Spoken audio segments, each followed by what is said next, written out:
Ang mensahe ng tulang ito ay para sa mga naghihintay at sa mga hinihintay. Sa mga pusong kayang tiisin ang distansya at sakit ng pangungulila alang-alang sa pagmamahal. Ito ay para sa mga iniwang may pangakong babalikan. Sa mga patuloy na nananalig kahit hindi tiyak kung kailan muling magkikita.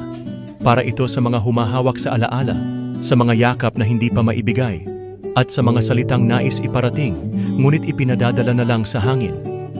Higit sa lahat, ito ay paalala na ang tunay na pagmamahal ay hindi natitinag ng layo o panahon, na sa kabila ng paghihintay at pangungulila, may isang pusong hindi bibitaw, hindi lilimot, at mananatiling tapat, hanggang sa araw ng muling pagsasama.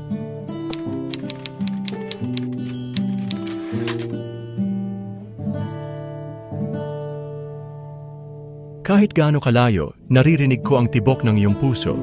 Isang awit na umaabot sa pagitan ng mga araw at gabi na bumubura sa bawat kilometro. Sa bawat pahina ng kalendaryong nalalaglag, kasabay nito ang patak ng luha. Tanong ko sa may kapal, hanggang kailan ako magtitiis? Hanggang kailan ang sakit na dala ng paghihintay? Ngunit ikaw ang nagbibigay lakas. Ikaw ang silong sa bagyong bumabayo sa akin, ang bawat pangarap ko nakapinta ang iyong pangalan, at kahit anong hirap, ang kaligayahan mo ang aking hangad.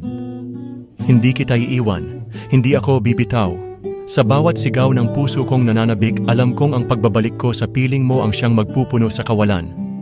Kahit pasalubong lang ang dumadalaw sa iyo ngayon, dalangin ko, damhin mo pa rin ang bawat halik ng hangin, ang bawat yakap ng pangarap na umaabot sa iyo. Dahil ikaw walang makakahigit sa iyo. Ikaw ang simula at wakas ng bawat hakbang ko. Sa piling mo ako'y uuwi. Kahit ilang ulit pang mabasag ang oras, kahit ilang ulit pang maipit sa gitna ng mundo, pangako ko. Pananatilihin kitang mahal hanggang sa muli nating pagsasama.